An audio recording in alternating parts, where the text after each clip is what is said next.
At the height of its power, the Galactic Empire spanned millions of worlds, a civilization of unimaginable scale and complexity. From its throne world, Trantor, it ruled over the vast expanse of human existence, a beacon of stability, or so it seemed. But beneath the gleaming towers and endless corridors of metal, cracks had begun to form. The wheels of history turned unnoticed by its rulers, but not by one man, Seldon. He had seen the future, and it was not one of continued prosperity, but one of collapse, of a dark age that would last 30,000 years, unless something was done. Galdornik, a young mathematician from a distant world, arrived on Trantor, the heart of the Empire. His mind was filled with wonder as he stepped onto the metal-covered planet, a world where the sky was hidden beneath layers of steel and civilization stretched endlessly.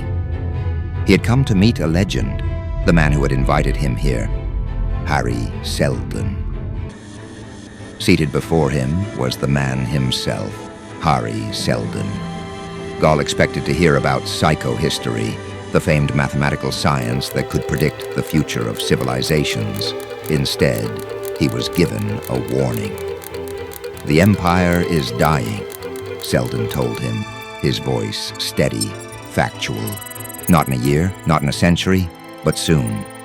And when it does, chaos will reign for millennia." Gaul struggled to grasp the weight of these words, but the numbers did not lie.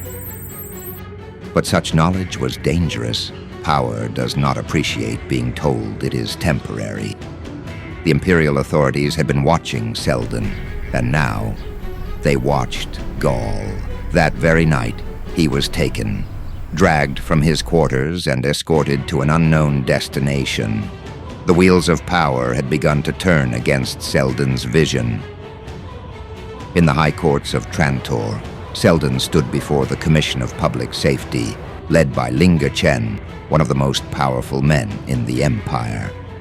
"You claim the Empire will fall," Chen stated coldly, "and yet we stand here unshaken." But Seldon did not flinch.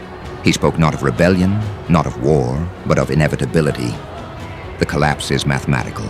You may not see it, but it has begun." The judges listened. They did not believe, and yet they did not dare to execute him. Instead, they chose exile. Seldon's followers, mathematicians and scholars, were sent to the edge of the galaxy, to Terminus, a barren world far from the Empire's grasp. They were tasked with a grand project, the Encyclopedia Galactica, a vast archive of all human knowledge. But this was only a ruse, a distraction from Seldon's real plan, one that even his own people did not yet understand. On Terminus, life took shape. Scientists and historians worked tirelessly, believing their mission was purely academic. The Empire, from its distant throne, barely noticed them. But Seldon knew the truth. The days of the Empire's stability were numbered. Terminus, unarmed and vulnerable, was not as unnoticed as they believed. Nearby star systems, once under Imperial control, had begun to assert their independence. The strongest among them, Anacreon, saw Terminus as ripe for conquest. And so, the first crisis approached. Among those on Terminus, one man saw the danger clearly. Salvor Hardin. A politician, not a scientist, he understood that knowledge alone would not save them. Violence, he declared, is the last refuge of the incompetent. But what if diplomacy and knowledge could be weapons?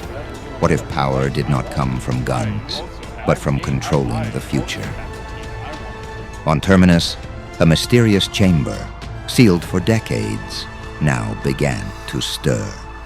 The vault, built by Seldon himself, was programmed to open only when it was needed. And now, as crisis loomed, the moment had arrived. As the leaders of Terminus gathered, a figure appeared, Hari Seldon himself, or rather his recorded image. He smiled. The Encyclopedia Galactica was never the true purpose of the Foundation, he revealed. Your task is not to record knowledge. It is to be the seed of the next empire, the first of many steps in a grand plan.